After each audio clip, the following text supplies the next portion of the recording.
John Jack Cummings was a student at the University of Wisconsin in 1942 when he enlisted in the Army. On January 23, 1945, his parents, Helen and Leo, received a telegraph at their home in Juneau, Wisconsin, informing them that their son was missing in action. Initial military records listed the date of Jack going missing as January 4, 1945, but this date was a few days off. Late on December 31, 1944, the German army launched Operation Nordwind, their last large-scale offensive on the Western Front against the U.S. 7th Army, which had been thinly spread along a 68-mile-long front line. At the time, Jack was a member of Company A, 276th Infantry Regiment, 70th Infantry Division, which had arrived at the banks of the Rhine River 2 days earlier to reinforce the Alsace area. The men of Company A were spaced out along the French side of the river in foxholes and ordered to watch out for German soldiers across the river. They were also instructed to remove any unit patches or other identifying information from their uniforms to prevent the Germans from obtaining information about troop movements in the event any of them were captured. This order would unfortunately later make the identification of the remains of soldiers killed in action more difficult. On December 31st, 22-year-old Jack was stationed in a foxhole roughly 10 yards back from the riverbank near the French village of Neuhaussel, armed with a Browning automatic rifle. Two of his fellow soldiers saw him there early that night, just as it was getting dark, and he reported that he was fine. Sometime later, however, they heard machine gun fire and rushed back to Jack's position. When they arrived, instead of finding Jack, they found his helmet with a bullet hole in it and a bloody piece of skull. Jack's weapon and equipment were also gone. There were drag marks in the ground down to the river. The Army officially confirmed that Jack was dead in November of 1945. A report from the Army stated, "It can be presumed that Cummings was killed by the enemy and his body thrown into the Rhine River. Further search for the remains of this soldier would be futile." Jack's family was not so easily convinced that finding Jack's remains and having them returned home for burial was a lost cause. They received limited information from the Army as months and years passed, but tried to be active in the search for Jack's body. In 1947, Jack's mother Helen wrote to the Army about offering a reward in Germany for information that would lead them to Jack's remains. She was willing to pay for such a reward, but was asking for the Army's help in spreading information about the reward within Germany. The Army told Helen that they could not help her. Both Helen and her husband Leo would die without seeing their son's remains returned home. Leo passed away in 1963, and Helen passed away in 1972. Jack's younger sister Mary Ellen eventually married, and she and her husband had 12 children. According to one of those children, Jack's nephew, Mark Hartzheim, his grandparents rarely discussed his Uncle Jack. They just never talked about this much. That was typical, I think, of people from that generation. They compartmentalized things and internalized them, and didn't dwell on them, but I'm sure it haunted them and troubled them the rest of their lives, he told the Washington Post in 2018. It would be Mark who set in motion the events that ultimately led to Jack's remains being identified and returned to the United States. He began doing research on his uncle, and in 2014, he signed up to attend a government-sponsored meeting for family members of missing in action soldiers. Once he did so, a government historian named Ian Spurgeon was assigned to revisit Jack's case. When he began his work on Jack's case, Ian found that Jack's files had not been accessed for decades. He began using these files, the National Archives, and a Defense POW MIA accounting agency database of locations where the remains of unidentified World War II servicemen had been recovered. Ian focused on the area where Jack had gone missing and presumably been killed, and came across an account of a soldier working for the American Graves Registration Command in a grave he had discovered in Iffesheim, Germany, right across the Rhine River from Jack's last post. In 1946, the mayor of Iffesheim told this soldier that another American soldier was buried in the area. The grave was roughly 30 yards away from the river, behind a German pillbox. It was marked with a wooden cross, on which was written, in German, "Here lies a fallen USA soldier," and the date of December 31st, 1944. The grave's registration soldier was able to speak to a former German soldier who had helped bury the American soldier and still lived in the area. He confirmed that the soldier buried in the grave was an American. The nameless soldier had been killed near Newcastle by members of a German raiding party that had attacked across the river on New Year's Eve of 1944. On May 10, 1946, the remains were exhumed. By this time, only the soldier's skeleton remained, and there were only scraps of his clothing left. No dog tags were found with the remains. Since the soldier could not be identified, the remains were given the designation X-6454 and ultimately buried in an American cemetery in France, known today as the Lorraine American Cemetery, along with thousands of other unidentified American servicemen. Ian then began the process of filing a request with the Army to exhume the remains in order to scientifically analyze them to confirm if they belonged to Jack Cummings. He conducted further research and eliminated other soldiers as potential matches before making the formal request. The Army agreed to it, and the remains, designated as X-6454, were disinterred in October of 2016 and flown to Offutt Air Force Base in Nebraska for testing at a Defense POW MIA accounting agency laboratory. The bones were examined by anthropologists, and Jack's relatives provided samples of their DNA for comparison. On July 23, 2018, Mark Hartzheim was driving his 7-year-old son to the movies when he received a phone call informing him that the remains had been confirmed to be those of his uncle, Jack Cummings. On October 13, 2018, Jack was buried with honors in Hazelhurst, Wisconsin, next to his parents.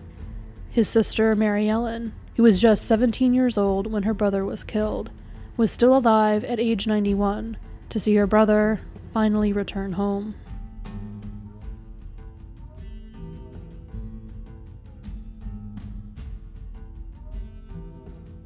Lawrence Everett Dickson was born in 1920 and was a native of South Carolina. He loved music and taught himself how to play the guitar. He had a warm and friendly personality, according to those who knew him. Lawrence eventually moved north to New York City and studied chemistry for 2 years at the City College of New York. While still in New York, he married his wife Phyllis in November of 1941.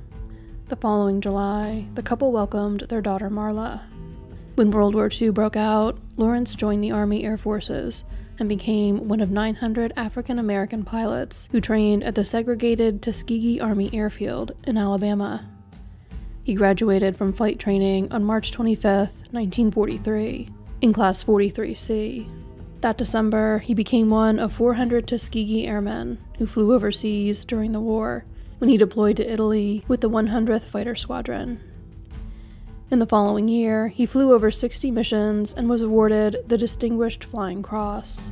Captain Dickson would have been eligible to temporarily return home on leave after flying 70 missions.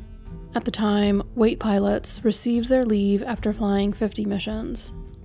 On December 23, 1944, 24-year-old Captain Dickson took off for his 68th mission in his P-51D Mustang at Ramitelli Air Base in southern Italy.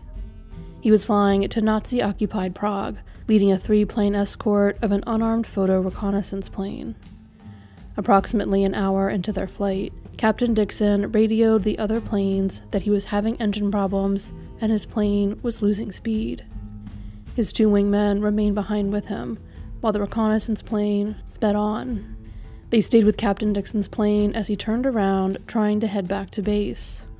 Captain Dickson then began losing altitude and started to look for somewhere to land his plane or bail out of it.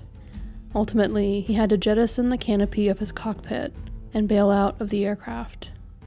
According to Second Lieutenant Robert L. Martin, he had to swerve his own plane to avoid being hit by the now unpiloted plane, and when he was able to look back out of his window, he could not see Captain Dickson's parachute or any other indication of where he had landed. At the time, he believed they were in a mountainous area near the town of Tarvisio in northeastern Italy. Lieutenant Martin and the other wingman circled the area looking for any signs of where Captain Dickson was, but heavy snow on the ground hampered their efforts, and they saw nothing. They began returning to base, but turned around to look for the crash site one more time. They again saw nothing. They finally flew back to Ramitelli and reported the crash, but no further searches were launched at the time. Captain Dickson's wife Phyllis was notified that he was missing in action on January 8, 1945. She spent months writing to the War Department asking for updates about her husband. At first, she held out hope that he might still be alive but in need of help, writing, "I can't even sleep for thinking about him being sick somewhere and not having anyone to care for him properly." Months would go by without any information, leading her to say in a July letter, "Please believe me when I say I have been greatly distressed. I have tried to be brave, but it really has been an effort. I meet the mailman daily, hoping and praying for some news, but so far, none." The Army conducted investigations into Captain Dickson's crash in 1946 and 1948. Their efforts located other crash sites, but not Captain Dickson's. The Army declared his remains unrecoverable on September 29, 1949. Captain Dickson's wife Phyllis would never receive the news of her husband she tried so hard to get from the Army. She passed away on December 28, 2017, at the age of 96. Less than a year later, however, her daughter Marla would finally get answers about her father's fate. Phyllis had died knowing that efforts were being made to finally locate her husband's remains. In the summer of 2017, the family had been notified by the Army's Past Conflict Reparations Branch that new efforts were being launched to locate where Captain Dickson had crashed. Thanks to testimony from witnesses and the examination of wartime German records, the Army had learned of a crash site with wreckage consistent with the aircraft Captain Dickson had been flying on his final mission. Records showed a crash that occurred on the day of Captain Dickson's crash, but the aircraft in question had not gone down in Italy, as the Army had believed, but just over the Austrian border near Hohenthurn. From July 11th through August 8th, 2017, the Defense POW MIA Accounting Agency, the University of New Orleans, and the University of Innsbruck excavated the crash site. Among the airplane pieces and debris at the site, they found human remains. These remains were sent to a laboratory at Offutt Air Force Base, outside Omaha, Nebraska, for testing. DNA was successfully extracted from arm and leg bone fragments. Captain Dickson's daughter, as well as several other of his family members, had provided samples of their DNA for comparison, in hopes of his remains being located and conclusively identified. On July 27, 2018, the Defense Department announced that the remains had been identified as those of Captain Dickson. At the end of World War II, 27 Tuskegee Airmen were missing in action. Captain Dickson was the first of them to be located since the end of the war. That August, Michael Mee, the identifications chief for the Army's Past Conflict Reparations Branch, presented Captain Dickson's daughter Marla with a gold ring and an aqua-colored stone believed to have fallen from it that were found at the crash site. The ring was inscribed with her parents' initials, a heart, and the date of her father's 23rd birthday. Marla believed the ring was a gift from her mother to her father for his birthday. He had loved the color aqua. Small portions of a harmonica and a small cross found amongst the debris at the crash site were also returned to Marla. Captain Dickson's wife Phyllis had remarried and had 2 more children, so Marla grew up with siblings and a stepfather. However, she never stopped missing her father, or feeling as though her life would have been different had she not felt the void his loss had left in her life. She was always looking for ways to connect with her father, and kept his files and displayed his photographs in her home. Her father's wingman, Lieutenant Robert L. Martin, wrote her a letter detailing her father's final mission some 50 years after the war ended, so that she would know as much of his story as possible. The act of writing to you so many years after brings to me a sadness, and yet I hope it will bring you a moment of peaceful remembrance of a loving father whom you lost, Lieutenant Martin wrote. He passed away at his home in Olympia Fields, Illinois, the day before the announcement of Captain Dickson's remains being formally identified was made. He was 99 years old. Lieutenant Martin's daughter, Gabrielle, came in her father's place to honor Captain Dickson when he finally received a proper burial. On March 22, 2019, nearly 75 years after his death, Captain Dickson was laid to rest at Arlington National Cemetery. His daughter and the grandchildren he never got to meet were there for the service and to receive the flag from his casket.